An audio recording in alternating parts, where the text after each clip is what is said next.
마하반야바라밀 잘들 계셨습니까? 네, 반갑습니다. 이제 완연한 겨울 초입에 들어간 것 같습니다. 요즘에 여러분들이 가장 많이 관심 있게 듣고 보고 있는 게 뭡니까? 네, 저는 요즘에 관심 있게 듣고 보고 있는 게 미국 대선인데 여러분도 궁금하십니까? 네, 그 요즘에 그 방송을 통해서 매체를 통해서 들으셨겠지만 무슨 생각이 드시나요? 미국의 그 선거의 현재 상황을 이렇게 듣고 보다 보면 먹고 살기에 바빠서 관심 없어요? 미국의 현 정치 상황과 한국과 별 관계가 있을 것 같습니까? 없을 것 같습니까? 크죠? 네, 많이 큽니다, 진짜. 네, 세계는 부처님 말씀대로 하나로 다 연결되어 있기 때문에 네, 내 손가락이 아프면 내 손가락이 아프면 그것이 온몸에 영향을 미치듯이 생각까지도 영향을 미치듯이 네, 미국의 현 정치 상황이 사실 우리 경제나 정치에도 많은 영향을 끼칩니다. 우리가 이제 아는 것도 있고 모르는 것도 있겠지만 저는 뭐 그런 면에서기보다는 지금 제가 정치 얘기하는 건 아니고요. 그 정치를 보면서 어떤 생각을 내가 부처님법에 맞게 부처님이 말씀하신 거에 비춰봐서 그것을 어떻게 판단하고 그것을 이해할 것인가. 이게 굉장히 중요한 면이기도 해요. 여러분이 어떤 한 현상을 봤을 때 그 현상을 통해서 여러분은 각자가 자기가 여태까지 살아온 많은 지식과 경험에 의해서 판단하게 되어 있습니다.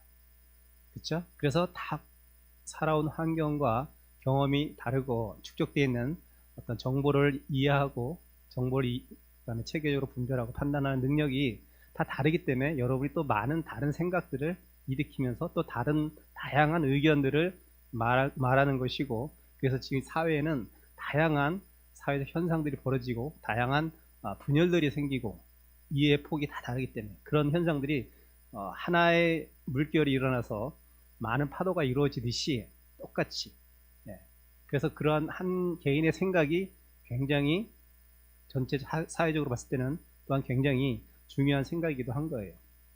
저는 미국의 대선을 지금 보면서 한 인간에 대해서 이해를 좀 해보려고 좀 봤어요.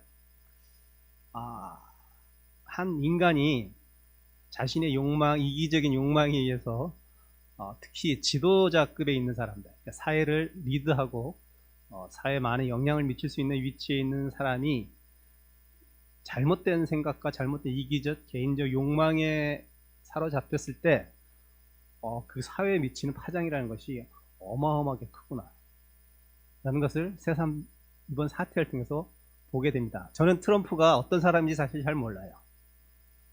제가 개인적으로 같이 한 달을 살아보거나 1년을 살아봤으면 제가 뭐라고 그 사람에서 논할 수 있겠지만 제가 판단할 수 있는 근거는 미디어를 통해서 들리고 제가 읽은 정보가 다죠. 근데 가만히 생각하면 미국인의 반 이상이 그 사람을 지지했다는 거예요. 네. 그러니까 저는 거기에 대해서 첫 번째 깜짝 놀라고요. 네. 미국인의 반이 그 사람을 지지해. 저는 개인적으로 그 사람을 잘 모르지만 저는 개인적으로 싫어해요. 별로 안 좋아해요. 그 사람. 네. 여러 가지 안 좋아하는 이유가 있지만 그 중에 특히 안 좋아하는 이유 중에 하나는 그 사람은 늘 가진 자였어요. 네. 늘 풍족한 아버님한테 몇 조 원의 돈을 물려받으면서 사업을 시작한 사람이고 거의 황금 수저 중에서 진짜 황금 수저로 태어난 사람이죠. 그런 사람이 이제 어떤 정치적 최고의 권력자가 돼서 그 자기가 살아온 환경 인간이라는 것은 자기가 살아온 환경에 지배를 받게 되어 있습니다.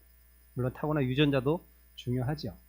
그렇지만 제가 보기에는 유전자도 중요하지만 후천적인 환경적 요인에 의해서 그 사람의 생각이 많이 제도화되고 규격화된다고 생각하죠. 그래서 그렇게 어려움 없이 자란 사람이 어려운 사람의 마음을 이해할 수 있을까라고 생각해 좀 의문이 있어요.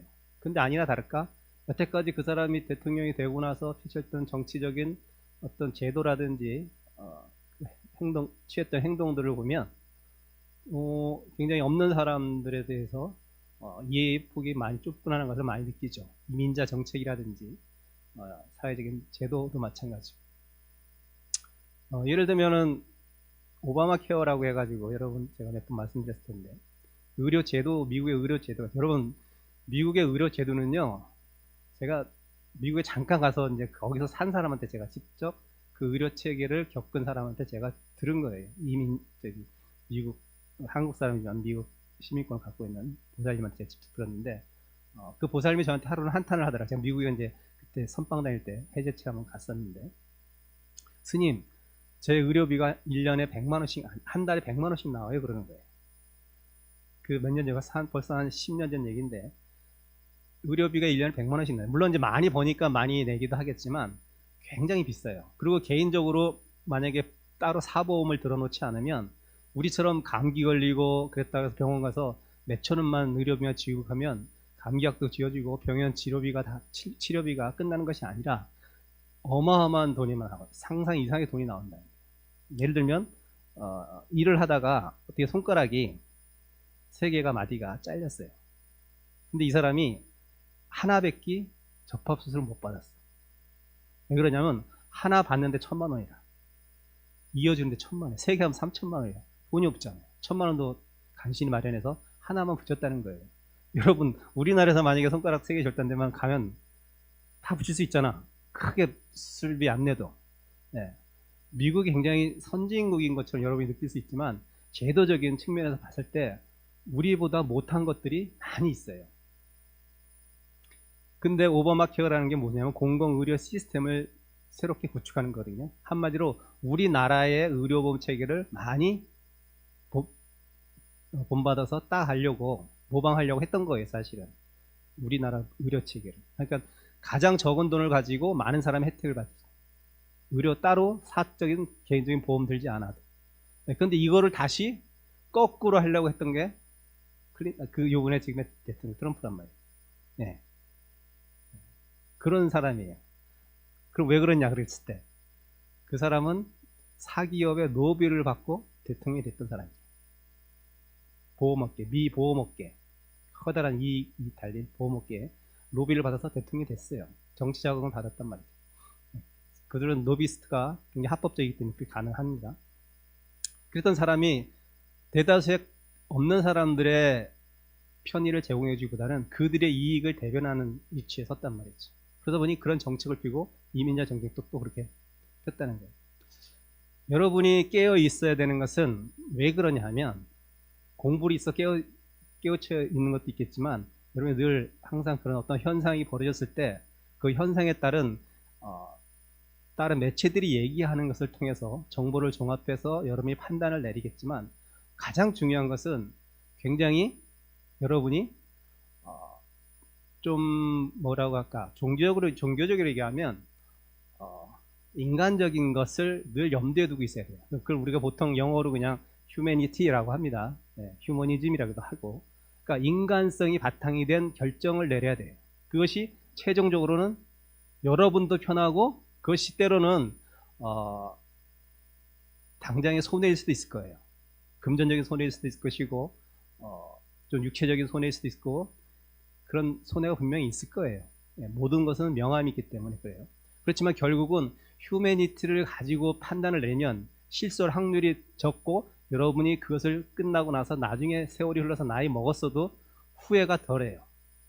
근데 여러분이 이기적인 판단과 아니란 나의 위주의 생각을 가지고 그 판단을 내려버리고 행동을 취해버리면 당장은 여러분이 그것을 모면하고 편안할 수는 있겠지만 결국 나중에 여러분이 나이 먹고 힘없을 때 그때 갔을 때 여러분이 삶을 한번 다시 되돌아봤을 때 굉장한 후회로 남고 마음의 짐으로 남을 거라고 저는 생각합니다. 그래서 뭐든지 인간적인 것, 가장 인간적인 것. 네. 옛날에 책 제목도 그런 게 있었잖아요. 너무나 인간적인 이런 책도 있었잖아요. 인간적인 기본 바탕에서 판단을 내려주십시오. 그러면 여러분 후회할 일이 많이 적을 거예요. 네. 제가 여기 오면서 라디오를 잠깐 들었는데 그 라디오에서 어떤 얘기를 순간 제가 이제 감동을 잠깐 해서 참 마음이 먹먹했던 목목했습니다. 어떤 내용이냐면요. 한 나라의 시스템을 얼마나 잘 만들어 놓는 것도 중요하지만 그 사람들이 갖고 있는 인간적인 기본적인 성품이 얼마나 감동적이고 중요한지를 세상 알려주는 일화였어요. 세계에서 복지가 가장 잘 된 나라가 어느 나라 같아요? 세계에서 복지, 사회적 복지가 가장 잘 시스템이 갖춰진 나라가 어디죠, 여러분? 예? 스웨덴. 네. 스웨덴이 뭐 요라면서 무덤까지라는 그런 슬로건도 있듯이 복지가 세계적으로 가장 잘 된다. 그만큼 세금의 부담도 크죠. 각자의 세금의 부담. 근데 그 세금이 제대로 쓰인다고 믿고 있기 때문에 온 국민들이 그냥 자기 수입의 반 이상을 세금으로 다 냅니다. 자, 그런 시스템들이 물론 중요하지만 결국 그 시스템을 이렇게 사회적인 규칙에 따라서 잘 돌아가게끔 하는 것은 그 각자 스웨덴 국민들이 갖고 있는 기본적인 품성이에요. 네, 그 품성을 나타내어주는 일화죠. 자, 전 세계적으로 지금도 마찬가지지만 난민의 문제가 아주 큰 문제로 대두되고 있습니다. 그럼 난민들은 그러면 그 나라를 떠나서 다른 나라를 망명을 해야 돼요. 그러면 어느 나라는 망명을 받아주고 신청을 안 받아주면 난민이 되는 거예요. 그러면 그 나라에 있을 수가 없는 거죠. 비자가 없기 때문에, 영주권이 없기 때문에. 자, 한 번은 이란에서 크루드족을 대거 탄압해가지고 크루드족이 몇십만 명이 유럽으로 넘어온 적이 있었어요. 스웨덴으로도 물론 많이 넘어왔습니다. 근데 그 중에 어떤 자식, 아들, 딸하고 엄마는 어떻게 그래도 스웨덴에 정착해서 영주권까지 받아서 살게 됐는데 그 아빠는 무슨 이유에서인지 좀 늦게 도착하는 바람에 제도가 좀 바뀌었는지 어땠는지 난민 신청이 받아들여지지 않아서 다시금 비행기를 타고 돌아가게 됐대요. 네. 그러니까 이 사람이 자식하고 놔두고 부인하고 놔두고 그 나라를 떠나야 되니 얼마나 슬펐겠습니까? 그러니까 어쨌든 어쩔 수 없이 비행기를 강제로 탔겠죠. 탈 수밖에 없었겠죠. 근데 그 비행기가 이륙하려고 하는데 이륙을 못했어요. 왜 못했냐? 거기에 앉은 대부분의 스웨덴 승객들이 안전벨트를 안 맸다는 거예요. 저 사람이 다시 스웨덴 땅으로 내리기 전에 우린 비행기 출발 못 시킨다. 그건 누가 얘기한 것도 아니고 한두 사람이 그런 사연을 듣고 나서 다 안전대를 풀러버린 거예요.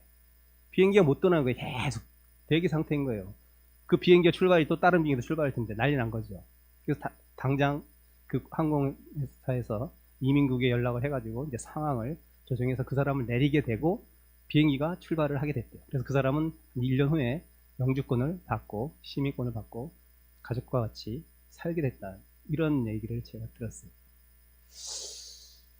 물론 사회적인 시스템도 굉장히 중요하지만 그 시스템을 받들어줄 수 있는 것은 그 나라 사람들의 개개인의 국민성입니다.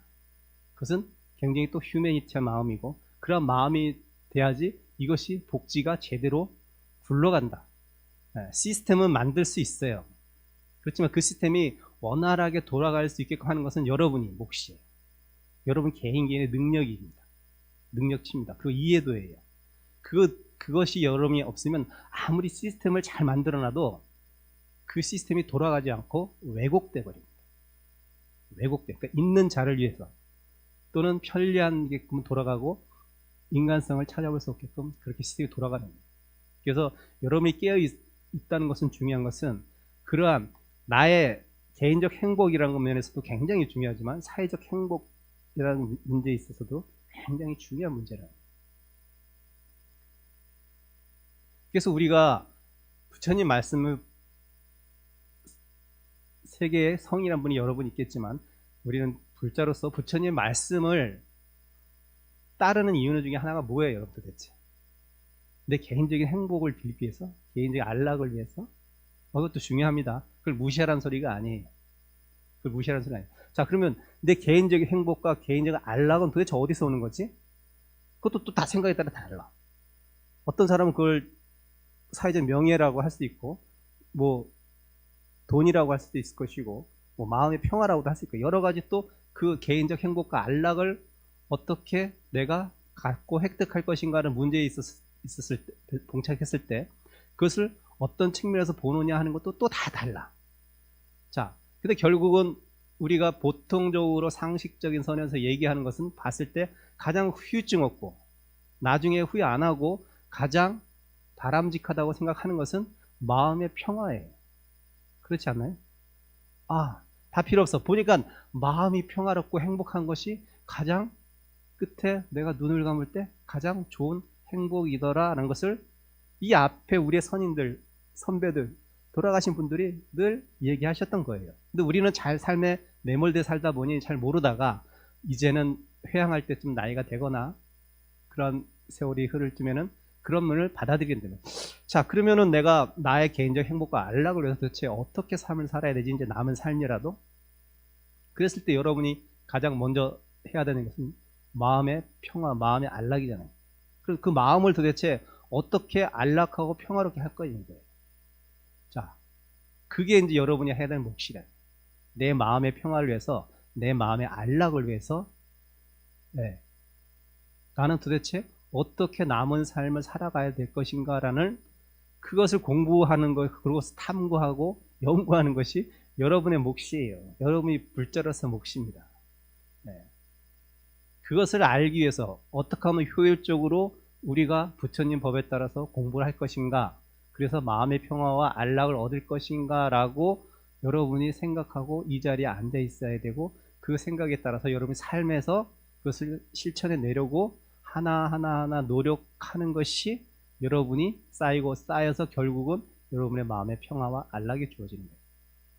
근데 세상에는 너무나 다양한 가치관과 너무나 다양한 말들이 있어. 때로는 내 판단의 가치가 막 왔다 갔다 해요. 개인적인 이익에 따라서, 개인적인 이기적인 마음에 따라서 왔다 갔다 하기도 하지만 너무나 많은 말들이 많기 때문에 또 그럴 수도 있을 거예요. 판단이 잘 안 섰을 거예요. 자, 그러면 그랬을 때 나는 어떻게 그 판단의 기준을 또 삼을 것인가 문제가 될 수 있습니다. 자, 여러분, 지금만 복잡다단한 세계가 아니었어요. 부처님 당시에도 아주 복잡다단한 세상이 있단 말이죠. 그 나름대로 그 세상에서. 부처님 때는 육사외도라고 해가지고 경전에는 많이 나타나죠. 글들로. 그렇지만 한 33종, 많게 60종의 다른 사상들이 있었다고 해요. 자, 그러면은 예를 들면 이 광명에 어떤 도인이라는 분이 갑자기 나타나가지고 삶은 이렇게 살아야 행복한 것이다. 도라는 이런 것이다 라고 막 설파를 하고 다녀요. 그러다 또 사람들은 그 사람의 말을 들으니까 그런 것 같다 라고 생각하다가 또 다른 또 깨달았던 도인이 와가지고 또 자기의 생각에 대해서 또 막 얘기해요. 이러한 일들이 우리가 매스컴을 통해서 많이 들어서 판단의 혼란이 쓰듯이 그 당시 인도도 그런 60개의 사상이 난무하는 그런 세상이었단 말이에요.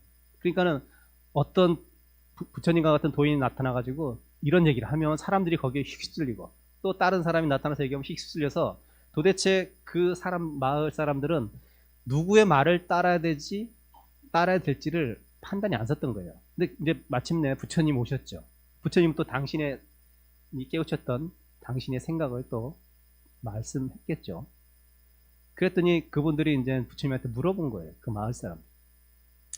부처님, 아니 이 마을에 진짜 많은 성인과 도인들이 나타나서 좋은 말씀들 많이 해주시고 갔는데 우린 도대체 누구의 말을 따라야 될지 솔직히 잘 모르겠다. 판단이 잘 안 선다. 다 좋은 말 같은데 근데 우리는 좀 이렇게 확신이 서서 따라야 될 말씀을 따르고 싶은데 도대체 어떤 말을 우리가 따라야 될지 같이 판단이 쓰질 않는다. 도대체 우리는 누구의 말을 따라야 돼요? 라고 부처님한테 여쭙니다. 역으로. 부처님이 그럼 뭐라고 하셨겠어요? 내 말만 따르면 마음의 평화와 행복할 거야. 이렇게 얘기하셨을 것 같아요. 여태까지 왔던 성인들, 앞에 있던 도인들은 다 그렇게 얘기했다고. 내 말만 따르면 너 마음의 평화와 안락과 부의 가치가 주어질 것이다 라고 얘기했을 거라고 보죠. 부처님은 뭐라고 했을까? 참 그 말씀을 들으면 우리 부처님 참 진짜 성인이시다라는 생각이 다시금 들어요. 부처님은 이렇게 말씀하셨어요. 너희들이 그렇게 판단의 기준이 안 서 너무나 좋은 얘기들이 많아가지고 그러면 이런 말만 따르면 돼. 어떤 말이냐면 그 말이 아무리 좋은 말일지라도 아마 하찮은 말일지라도 그 말이 너의 탐내는 마음과 화내는 마음과 어리석은 마음을 증장시키면 그 말은 버려. 근데 그 말이 너의 탐심과 진심과 치심을 줄이는 말이라면 그 말을 따라. 이렇게 말씀하셨다. 네. 이렇게 말씀하셨어요. 너무나 현명한 대답 아니신데. 아무리 좋은 말도 나한테 탐심을 일으키고 탐내는 마음을 일으키고 어리석은 마음을 일으키는 것은 그것은 아무리 진리일지라도 그것은 진리가 아닌 것이 굉장히 주관적인 판단일 수도 있겠지만 네. 여러분이 혼란스러워할 필요가 없어요. 네. 제가 법사로서 말을 한다고 해서 여러분이 다 그 말을 동의할 필요는 없어요. 어떤 말은 이것이 나한테 어리석은 마음을 불러일으키거나 탐내는 마음을 불러일으키면 그 말은 아무리 좋은 말이도 버리는 거예요. 근데 내가 이 말씀을 들으니까 뭔가 내 탐내는 마음, 어리석었던 마음이 조금이라도 줄어든다면 내가 그 말을 취해서 자기화하면 되는 거예요. 자기화해서 자기의 행복을 스스로 만들어가는 거예요. 네. 이것이 불교지, 불교는 어떤 슬로건이 있지 않아요. 큰 테두리에서는 물론 슬로건이 있죠. 교리라는 면이 있기 때문에. 그렇지만 결국 그 교리마저도 결국은 여러분은 다 버려야 되는 거예요. 취사 선택을 할 줄 알아야 돼요. 그것이 지혜죠, 사실은. 취사 선택을 잘하는 것이 지혜입니다. 지혜를 불교는 지혜를 증장시키는 거예요. 결국 또 밑바닥까지 내려가면 그럼 지혜를 어떻게 증장시키냐? 취사 선택을 잘하는 게 또 지혜야. 서로 물고 물려서 이렇게 돌아가는 쳇바퀴, 지식의 쳇바퀴처럼 돼버려. 그렇게 되는 거죠, 사실은.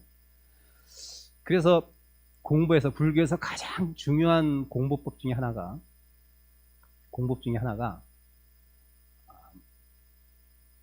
오늘 제목이에요.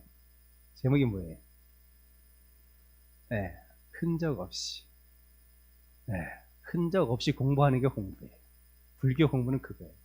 아니, 스님 분명히 가치 판단을 하고 지혜로워져야 된다면서요. 그러면은 어떤 명료한 어떤 정보를 정보를 받아들이고 그 정보 안에서 판단을 하고 그래서 지혜를 증장시켜야 되는데, 아니 그러면 흔적도 없이라는 것은 뭐 다 잊어버리고 그냥 그렇게 해야 되는 거예요? 아니, 그런 말 아니. 이 흔적 없이라는 것은 판단을 하십시오. 좋고 나쁨을 판단하셔야 됩니다. 그렇지만 그 좋고 나쁨이 인해서 좋고 나쁨에 그림자를 남기지 말라는 뜻이에요. 쉽게 풀어주면 이거예요. 나하고 잘 안 맞는 사람이 있죠. 살다 보면. 그렇죠. 성격적으로, 생각적으로 차이가 안 맞는 사람이 있어요. 자, 안 맞는 거는 여러분 가치 판단한 거예요. 안 맞다, 가치 판단 딱 했어요.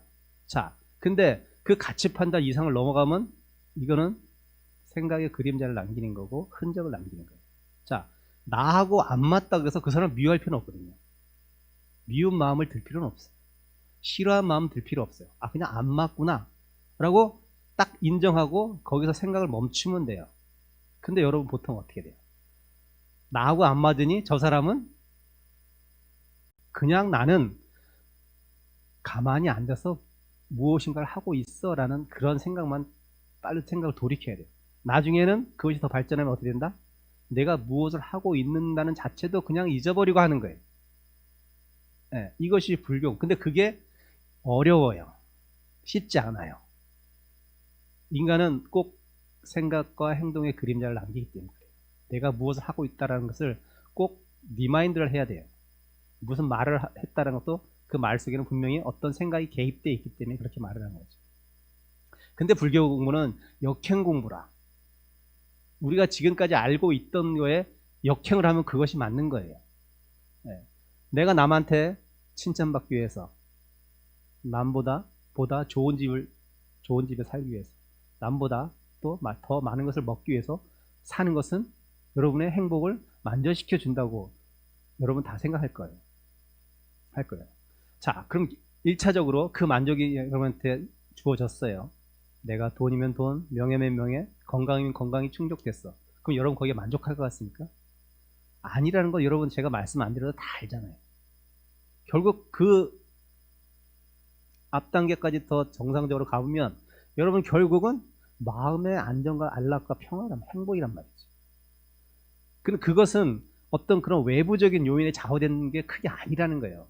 작은 요소 부분을 차지할 수는 있지만 그것이 전부가 아니라는 것을 빨리 인정하셔야 됩니다, 여러분. 스스로 계속 살면서 내가 지금 경제를 좀 쪼들리고 있어, 몸이 좀 안 좋아 라고 생각할 때 계속 거기에 빠져 있으면 계속 불행한 마음만 들어요. 계속 안 좋은 생각만 들어요. 안 좋은 생각만 들어요. 남과 계속 비교하기 시작하면 더 좌절하죠. 자, 그럴 때 빨리 생각의 판단을 돌이켜보는 거예요. 불교 공부를 했다면, 그래, 내가 여기서 경제적으로 사실 지금 좀 쪼들린 거 맞지? 그렇지만 이것이 해결된다 그래서 이것을 해결하기 위해서 내가 노력은 해야 됩니다. 네, 할 수 있는 노력은 해야 돼요. 그렇죠. 결국은 이것은 돈이 목적이 아닌 내 마음의 평화를 위해서 잠깐 돈이라는 금전을 내가 획득했다고 생각해야 되지, 이 돈이 나한테 주어지면 내가 그 돈으로 인해서 행복해질 거라는 생각 빨리 버려야 된다. 그것이 건강 마찬가지예요. 똑같아요, 여러분. 자, 그럼 내가 몸이 지금 아파요. 어디가 좀 많이 안 좋아요. 당연히 불편하고 괴롭고 힘들 거예요. 그걸 모르는 거 아니고 다 똑같습니다. 저도 마찬가지예요. 당장 감기만 걸려도 힘든데. 자, 그러면 어떻게 빨리 생각을 돌릴 것이냐. 내 마음의 평화. 아니, 아픈 건 이미 아픈 거야. 그럼 어떻게 해야 돼? 내 마음의 평화와 알라고 그래서 생각을 빨리 돌이켜야 됩니다. 여러분, 행복이라는 것은요, 무언가를 꼭 얻고 갖고 있어서 행복해진다고 생각하면 안 되는 거예요. 여러분이 지금 현재도 갖고 있는 것들이 많이 행복한 것들이 있는데 여러분들은 그걸 생각 안 해. 생각 안 해. 못해, 미쳐. 왜? 자꾸 비교하는 삶을 살았기 때문에. 비교하는 삶을 살았기 때문에. 자, 여러분 지금 두 발로 걸어서 여기 오고 또 차를 타고 오셨을 거예요. 자, 근데 발이 없어서 절에 가고 싶고 좋은 것도 듣고 싶고 좋은 말씀도 듣고 싶고 좋은 것도 보고 싶은데 내 의지적으로 내가 타고난 신체가 여러분처럼 정상적이 아니라 못하는 사람도 있어요. 자, 거기에 비해서 나는 내 의지대로 지금 어디로 왔잖아. 절이라는 곳을 왔잖아. 자, 이걸 왜 행복하게 생각 안 하세요? 만약에 얘기한다면. 여러분, 해피니스라고, 영어로 우리 행복이라고 하고 해피니스라고 뭐 다른 말도 또 있겠죠.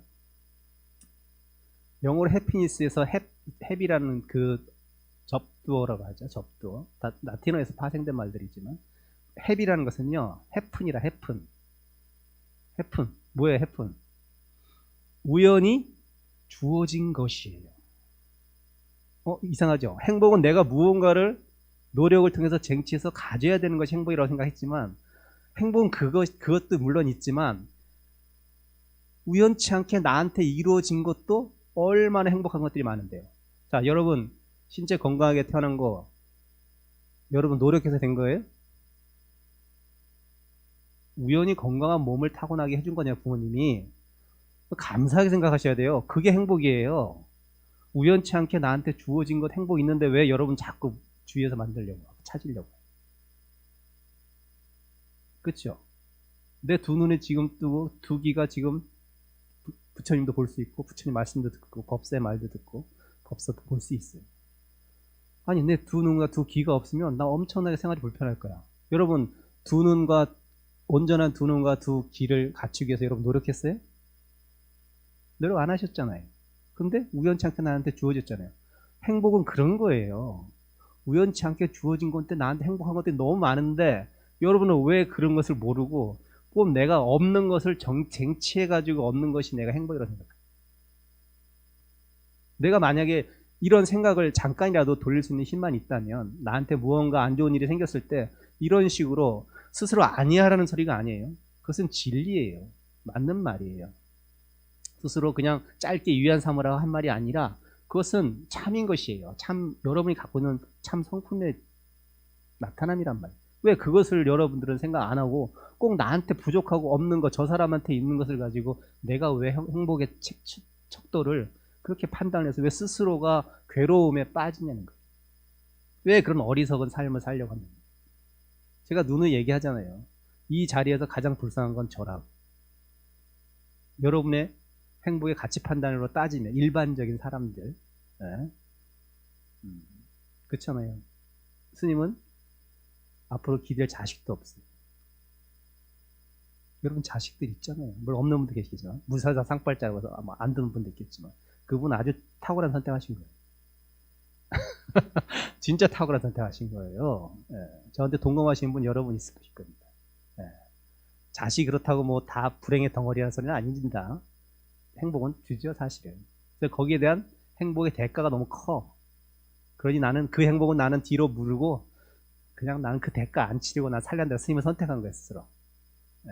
그런 차이점밖에 없는 거예요. 자식이 있으면 행복하고 없으면 불행하고 없으면 행복하고 있으면 이게 아니란 말이에요. 양날의 검이라. 모든 것은 다 양날의 검이라. 좋은 것을 취하면 그만한 대가를 치르겠다고 생각하고 좋은 것을 취하십시오. 그러면 여러분이 그 취했던 것이 때로는 나한테 안 좋은 것으로 다가왔을 때 그나마 그 안 좋은 강도가 많이 다운될 거예요. 그렇지 않고 난 그 좋은 것만 봐서 취했는데 왜 좋은 것이 이렇게 안 좋게 변했지? 라고 생각하면 여러분 스스로가 불행이 100에서 200, 300까지 가버려요. 우리가 생각 하나를 어떻게 돌이키냐에 따라 가지고 똑같은 현상이 벌어지는데 누구는 거기에서 위안을 받아서 그 상황을 뛰어넘고 누구는 그 상황에 의해서 더 악화되는 거예요. 그 생각 하나 차이. 그 생각 하나 차이. 그래서 생각 하나가 온 삼라만상을 만든다고 하는 부처님 말씀이 그래서 나온 거예요. 이 생각 하나, 딱 그 생각 하나가 나의 지금의 삶과 불행까지도 좌지우지해버리네. 이 생각 하나만 잘 돌릴 수 있고 돌이킬 수 있다면 나는 그러면 이 우주를 가진 것처럼 행복할 수도 있겠네. 그럼 그것이 도대체 뭐야? 그 생각 하나가 뭐야? 라고 공부하기 시작한 거예요. 부처님은 다른 거 공부한 것이 아니라 그 생각 하나 얻으려고, 그 생각 한 자리 얻으려고.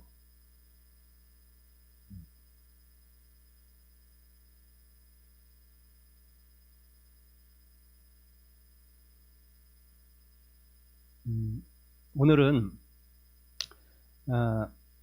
제가 마지막 법문이에요. 마지막 법문. 예, 제가 이제 저도 이제 공부를 뭐 우리 삶 자체가 다 공부이긴 하지만 때로는 어떤 것이 필요하냐면요. 여러분이 때로는 이런 일이 인생에서 많이 발생할 거라고 생각하죠. 자주는 아니겠죠. 자주 하면 있으면 안 되고 무슨 일을 하다가 많이 막히는 경우가 있을 거예요. 그러니까 내가 생각하는 대로 또는 내가 바라는 대로 잘 일이 안 풀어질 때가 많이 있을 거라고 생각합니다. 자, 그럴 때 그러면 도대체 어떻게 그 난관을 극복해 나갈 것인가라고 생각하면 스님은 그렇게 그것을 극복해 가려고 노력을 하죠. 잘은 안 돼요, 사실. 그럼 어떻게 극복하냐면 보통의 사람들 같은 경우는 일반적으로 그래, 그것은 뚫고 나가는 것이야. 열심히 더 노력하고 열심히 더 시간을 투자하고 그렇게 해야지. 그것도 틀린 말은 아니에요. 틀린 말은 아닙니다. 그게 맞을 수도 있어요. 그러기에는 내가 너무 힘이 벅차고 너무 괴로워. 그럴 자신도 별로 없어. 라고 했을 때 그럼 도대체 어떻게 하냐? 포기하고 딴 데로 가냐? 그것이 아니라 때를 기다려. 때를 기다려. 그걸 불교로 얘기하면 인연의 때를 기다리는 거예요. 시절 인연을 기다리는 거예요. 근데 보통은 그 시절 인연을 기다리지 못해서 자기 의지대로, 자기의 생각대로 그것을 어떻게든 돌파하려고 하다 보면 더 일이 꼬이고 마음의 상처를 받는다. 그 스님 스타일은 무언가를 내가 원하는 것이 있는데 또는 이런 상황으로 잘 흘러갔으면 좋겠는데 잘 이루어지지 않을 때는 좀 더 때를 기다리기 위해서 나의 삶을, 나의 생각의 폭을 줄이라는 신호구라라고 생각하겠습니다. 내 행동 반경도 줄이고 내 생각도 줄이고 내 마음도 줄이고 이렇게 생활하라고 암시적으로 묵시적으로 나한테 전달해 주는 거라 라고 생각을 해요. 그것은 뭐 운이라면 운이고 여러 가지로 뭐 기운이면 기운이고 얘기할 수 있겠지만 그래서 스님이 생각하는 대로 뭐가 지금 잘 안 풀려. 안 풀려서 괴로운 건 아니에요. 사실 괴롭지 않아요. 괴롭진 않은데 약간 그런 면이 있구나라고 스님 삶에 봤을 때 그런 기운들이 있는 거구나 생각을 해요. 자, 그럼 이럴 땐 어떻게 해요? 가장 좋은 게 마음 공부하는 거예요. 더 내 마음을 탐구에 들어가야 돼요. 네. 네. 그러면 일상 속에서 살면서 스님 뭐 절에서도 할 수 있죠. 물론 절에서 할 수 있어요. 그렇지만 절에서 살다 보면 또 많은 대중생활이기 때문에 생각을 일으키는 어떤 인연들이 오고 인연들을 만나야 돼요. 그래서 그런 것을 좀 줄이려면 우리는 여러분보다 스님들은 굉장히 유리하잖아요. 공부하기. 안거를 들어갑니다. 안거를. 3개월을 딱 차단하고 최소한으로 차단하고 안거를 들어갑니다. 그래서 스님이 일이 잘 안 풀리는 거 잘 풀리게 하기 위해서 안거를 들어가요. 안거를 들어가서 좀 이제 공부를 좀 해야 될 것 같은 시기가 됐어요. 제가 이제 선방을 떠난 지가 한 3년 돼가는 것 같네요. 3, 4년 돼가는 것 같아요. 서울에 올라온 지가. 그래서 다시 선방으로 가는 이유는 좀 전에 제가 말씀드렸듯이 그런 걸 내가 느꼈기 때문에 이제 그런 것도 있고, 이제 3, 4년이라는 시간이 흘렀기 때문에 제가 많이 어떻게 되면 너무 번잡스러움에 물들어 있어요. 물들어 있었죠. 근데 그 번잡스러움을 물들어 있다는 걸 잘 몰라요. 여러분, 제가 이 얘기하면 한번 잘 생각해 보세요. 지하철 타고 다니실 때 있죠, 가끔. 네. 여러분의 발걸음이 빠르다고 생각하세요? 느리다고 생각하세요? 지하철 타고 차가 막 지금 들어오는데 어디 후다닥 뛰어서 저거 타고 싶어서 막 후다닥 빨리 쟁걸음으로 가죠. 보통 그러죠. 제가 저 안거 있다가 서울에 오면 그게 제 이상했어요. 다음 차 타면 되는데 왜 저 사람은 저렇게 뛰지? 제가 이렇게 생각했어요, 진짜로.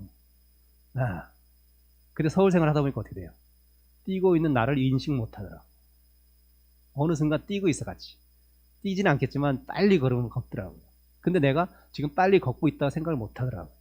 그냥 남들 환경 보니까 다 그렇게 하니까 그게 당연한 것처럼 이렇게 생각이 미쳐버리더라고요, 제가. 그럼 뭐예요, 내가? 좋고 나쁨을 떠나서 마음의 여유를 좀 잃어버렸구나 라고 생각하면 되는 거죠. 그쵸? 네. 그 차를 놓쳤다 해서 내 인생이 무슨 바뀔 것도 아니고, 그 약속 장소 늦었다 해서 그 사람이 좀 늦었다 해서 뭐라고 할 것도 아닌데, 내 마음이 그냥 급한 거야. 그 급한 것은 주위 사람들이 다 그렇게 살고 있으니 나도 거기에 맞춰서 살다 보니 나도 모르게 그것이 당연시 되니 그것이 당연한 것이 당연한 게 돼버려서 나는 그 당연한 것을 이해도 못하고 남들이 얘기하면 그때서야 그렇구나 라고 생각합니다. 여러분의 삶이 지금 그렇게 살고 있어요. 그렇게 살고 있습니다. 그렇다면 어떻게 해요? 여러분이 깨어있게 되려면 약속도 줄이고 먹는 것도 좀 줄이고 잠도 좀 줄이고 생각도 줄여보세요. 그러면 여태까지 내가 당연하다고 생각한 것들이 당연하지 않게 느껴지고 당연하게 본 것들이 당연하게 보이지 않게 돼요. 그러면서 거기서 삶의 지혜를 얻게 됩니다. 여러분이 일요일날 이 좋은 시간에 이 좋은 날에 다른 데 놀러 가지도 않고 이곳에 오는 이유는 뭡니까? 이곳에 오는 이유는 뭐예요? 그쵸? 무언가 내 마음속에 있는 무언가 불편한 마음의 찌꺼기라든지 괴로움이라든지 고민을 좀 이렇게 손쉽게 훌훌 터버리기 싶어서 아마 오시는 경우가 많다고 생각하죠. 네. 그러면 여러분이 지금까지 살았던 똑같은 삶의 방식과 행동 반경을 가지고는 그것이 그 해결책이 보이지 않아요. 보이지 않아요. 생각을 바꾸려면요, 행동을 바꿔야 되고, 생각을 바꾸기 위해서는 생활을 조금 변화를 줘야 돼요. 네. 자, 그럼 여태까지 내가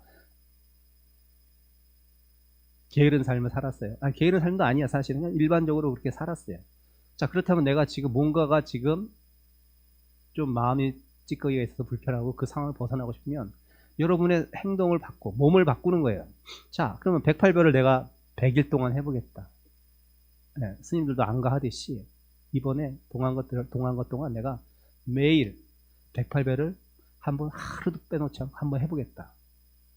자, 그럼 스님은 108배는 100일 동안 하면 뭐가 크게 달라져? 아니요. 저 크게 달라진다고 얘기 안 했어요. 달라지지 않아요. 스님은 108배 오랫동안 했지만 크게 달라진 것 같지 않아, 제가. 자, 근데 달라진 게 있어요. 달라진 게 있어요. 뭐가 달라졌어? 뭐가 다를까? 다른 거야. 일상 내가 했던 것들. 마음가짐이 달라져요, 벌써. 마음가짐이 달라져요.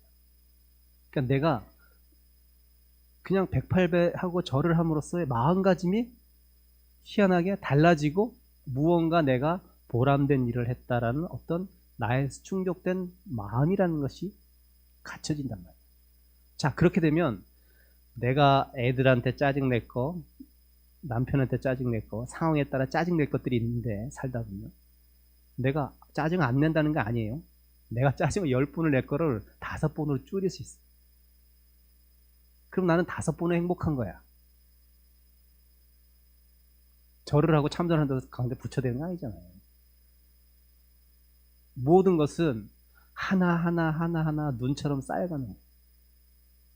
근데 그 눈처럼 쌓인 것도 햇빛이 탁 비치면 싹 녹아버리죠.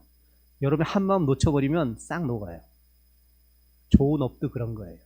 한 생각 놓쳐버리면 싹 없어져요. 그래서 늘 조심조심 간직하면서 살아야 되는 거예요. 네, 조심조심. 늘 조심하면서 스트레스 받는 얘기 아니라 눈을 쌓이듯이 하나하나 차곡히 쌓이듯이. 네, 그것이 이제는 어떻게 돼요? 몇만 년 쌓이면은 네, 저기 북극의 눈처럼 웬만한 햇빛 가지고 녹지도 못해. 네, 녹일 수도 없어. 그거는 아주 기후변화가 심각하지 않는 이치 그 사이 안 녹잖아. 지금도 맨날 녹는다 얘기를 하지만 쌓이다 보면 여러분의 마음의 견고함이 그와 같이 된다는 거예요. 그와 같이 된다는 거예요. 잠깐 내가 게을러질 수 있고 100일 동안 그럴 수 있어요. 그렇지만 한번 해보십시오. 근데 그 절을 하는 데 있어서 내가 무엇을 마음의 평화를 얻겠다, 내가 뭐 건전한 생활을 해야겠다, 또 그런 생각도 좀 마음 밑바닥으로 저만치 제껴두고 그냥 내가 그냥 한다. 뭐 한다. 그게 절이라고 하더라. 절을 한다. 자, 생각을 그렇게까지 돌려야 돼요. 생각을 그렇게 돌려. 그 염불이든 기도든 생각이 그렇게 그럼 그게 공부가 되는 거예요. 네. 그렇게 돌리고 나중에 돼서는 어떻게 돼요? 그냥 자동적으로 하는 거야. 그냥 자동적으로 하는 거야. 그냥 절을 하는 뭐 그렇게 많이 얘기잖아요. 절을 하는 나와 절을 받는 부처도 없고 절하는 나도 없고 이렇게 되는 거예요. 그렇게 되면 그게 뭐예요? 그게 삼매예요. 삼매예요. 그게 깊어지면 어떻게 되는 거예요? 열반이에요. 죽어서 열반이 아니라 여러분 살아서 열반을 체험하는 거예요. 열반은요 지극한 행복이에요. 다른 것이 아니에요. 그 행복이 그냥 우리는 보통 행복 이렇게 얘기하잖아요. 근데 거기 앞에 수식어가 붙어. 형용사가. 지극한 행복. 지극하다는 게 뭐예요? 알 수 없다는 거예요. 우리가 생각으로는 초월할 수 없는 평화가 있다는 얘기를 하는 거예요. 지극한 행복, 지극한 평화. 네. 그냥 평화, 행복하면 너무 좀 가벼운 주제 같기도 한데 거기에 형용사를 지긋, 심오한 이렇게 딱 붙여버리면 무언가 그것보다는 한 단계 업그레이드된 행복 같잖아요. 네. 일반 사람들은 다른 걸 해서는 체험할 수 없기 때문에 그런 말을 하는 거예요. 참선을 해가지고요. 마음이 그걸 깨달음이라고 할 수는 없겠지만 작은 깨달음이라고 할 수 있어요. 아주 마음이 평화로워져 있어요. 희한하죠? 그 전에는 어깨도 쑤시고 참선하다 보면 막 온몸이 막 쑤신데 한번 그런 것을 깊이 한번 체험을 하면 그 마음의 행복이요 몸에 미쳐버려요. 아팠던 몸이 하나도 안 아파요. 하나도 안 아프단 말이에요. 내가 그 아픈 몸에서 약을 먹고 뭐 운동을 해도 그렇게 안 났던 것이 그 지극한 그 마음의 평화를 한번 체험하고 나니까 그 몸도 그 순간 없어져 버리더란 거죠. 그러니까 몸이 없어지니까 당연히 안 아프지. 몸을 못 느끼니까. 여러분이 몸을 느낀다는 것은 뭔가 어디가 불편한 거거든요. 건강한 사람은 몸이 있는 걸 못 느껴요. 왜? 불편하지 않기 때문에. 있는 듯 없는 듯 하죠. 뭘 하긴 하는데 네. 아프지 않는 몸이 하기 때문에 한 것 같지 않게 하는 거예요. 개운한 거예요. 여러분 그거 한번 체험해 보시지 않아요? 네. 네. 근데 그게 매번 오는 건 아니에요. 매번 오는 건 아니에요. 열심히 온 몸을 다해서 거기에 집중했을 때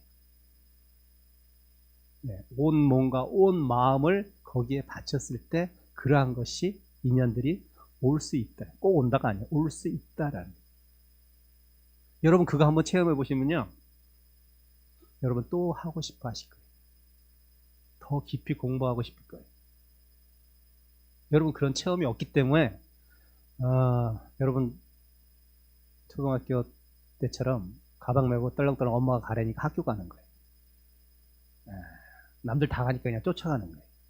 그렇게 해서는 백날 해봤자 여러분이 아주 선한 마음으로 좋은 마음으로 세상을 살려고 하는 마음은 이해가 가겠지만 결코 여러분의 행복에 이르지 못해. 지극한 행복까지.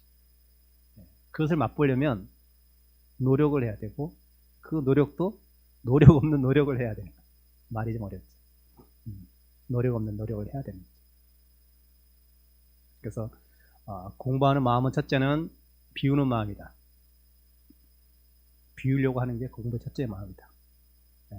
그것도 억지로 비워지는 것이 아니라 나도 모르게 서서히 조금씩 눈 녹듯이 없어져야 된다. 그리고 무슨 일을 할 때는 내가 그 순간만큼은 집중해야 된다. 이것만 늘 염두에 두고 그것이 집중이라는 것이 공부만 해당되는 게 아니에요. 다른 사람의 말을 들을 때도 그 사람 말에 집중하려고 해야 돼요. 눈을 맞춰서 귀를 열어서 들어주려고 해요. 비록 그 말이 나한테 거슬리고 안 거슬지라도 그 말을 귀로 기울여지면 그 말에 분명히 저 사람이 전달하고 싶은 핵심이 있는데 내가 내 생각에 사로잡혀가지고 내 생각과 맞지 않는다고 해서 자꾸 필터 장치를 귀에 달아가지고 여과를 해버리면 여러분은 여러분 생각 속에서 살다가 여러분처럼 태어나서 여러분이 그냥 가는 거야. 새로운 사람이 아니고 그냥 그렇게 죽어버립니다. 네. 요즘에 뭐 트로트가 열기잖아요. 네. 그래서 뭐 라떼 하잖아. 나 땐 말이야. 여러분 이런 꼰대 되면 안 돼요. 네. 나 때는 이랬는데 나 때 이랬는데 이게 뭔지 아세요? 왜 그렇게 말이 나온지 알아요? 이게 자랑이 아니라 자기가 고정화된 사고방식이 살았다는 얘기를 하는 거거든요. 여러분이 라떼는 말을 할 때 그건 1960년대 50년대 얘기하면 라떼는 통해요. 자식들한테 통해요. 일반 어린 사람들 통해요. 지금 애들은 안 통해요. 라떼 하면 꼰대라고 하잖아요. 여러분 생각은 바뀌는 게 생각이에요. 생각은 고정된 것이 아니에요. 바뀌라고 있는 거예요. 진리는 바뀌지 않지만 생각은 바뀌는 거예요. 근데 여러분 라떼 하는 거예요. 생각 안 바뀌었다는 겁니다. 안 갔다는 거예요. 내가 지금 60년대 사고방식을 지금 2020년대 하고 있다는 거예요. 못 맞추, 보조를 못 맞추는 거예요. 자, 그럼 라떼라고 얘기했을 때 여기는 제가 봤을 때 만약에 라떼라고 얘기했을 때 조선시대 사람이 여러분 봤을 때 여기 자 불효자에다가 뭐 후레자식에다가 다 천지라 조선시대의 라떼라고 생각해요. 그 사람들은 유교 방식에 젖은 사람들이잖아요. 어디 여자가 감히 칠거지약이지 어디 여자가 감히 이혼을 해? 지금 얘기하면 조선이 미쳤다고 할 거야. 그렇죠? 제가 만약 이런 얘기하면 여러분 미쳤다고 할 사람 많을 거예요. 이 자리에서. 근데 지금은 당연한 것이 조선시대는 당연하지 않았듯이 여러분이 60년대 70년대 생각했던 것들이 지금은 그때는 당연해 지금 당연한 게 아니에요. 네. 이게 단순한 건데 여러분 단순한 걸 너무 생각을 못하는 것 같아요. 지금 남녀 차별 얘기했던 큰일 나죠. 네. 성평등 조선시대 성평등이 어디 있어요? 조선시대 성평등 얘기해봐요. 그러면 곤장 맞아요. 왜 그때는 맞고 지금은 틀려? 생각은 바뀔 수 있는 거예요. 생각은 바뀔 수 있어요. 그래서 오픈된 마인드로서 삶을 살아가야 돼요. 나하고 안 맞다 그래서 그것이 나하고 안 맞다 그래서 대책하지 마십시오. 절대로. 들어주십시오. 그리고 내가 한번 그래서 해보려고 노력을 하셔야 돼요. 여기 인터넷 뱅킹 안 되는 분 있죠? 없으신가요? 다행히. 우리 은사 스님은요, 지금 70, 올해 70이신데, 제가 톨에 있으면 맨날 핸드폰 들고 오시고요. 컴퓨터 좀 만져보라고 그러고, 그랬어요. 전혀 못 하십니다. 전혀.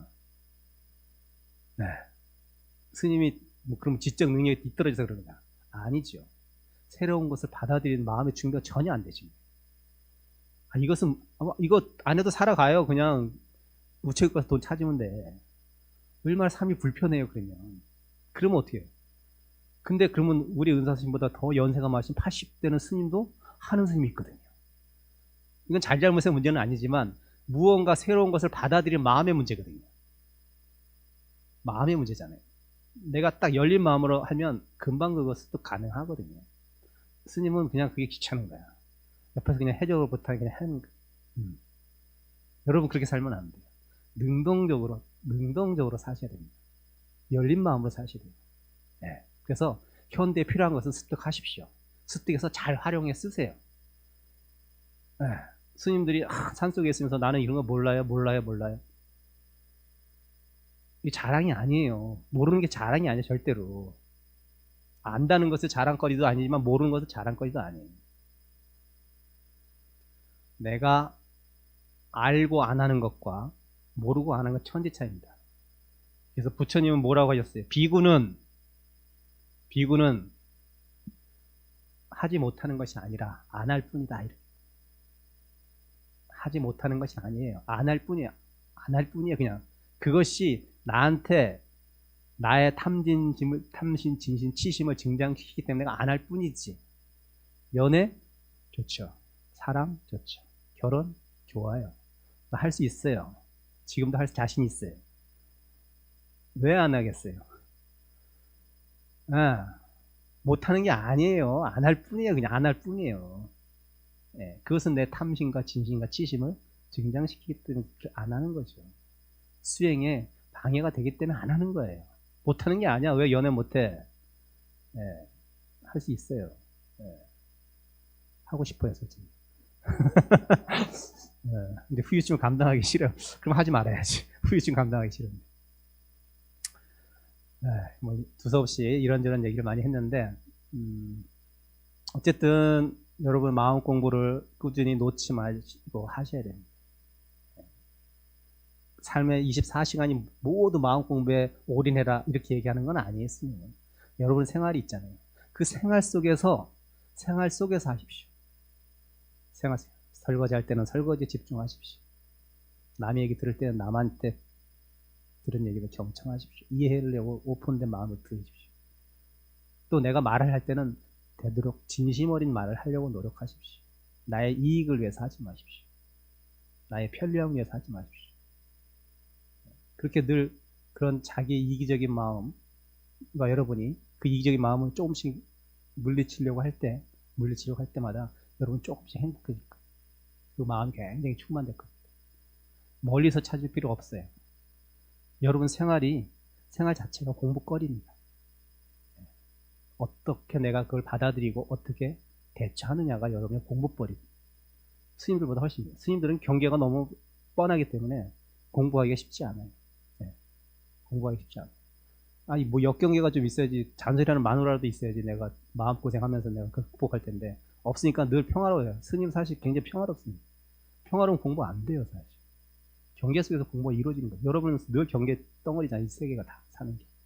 그러니 그 좋은 환경 속에서 조금만 마음만 내신다면 보다 여러분 개인적인 행복을 위해서 보다 더 발전할 수 있는 그런 계기들이 많이 주어질 거예요.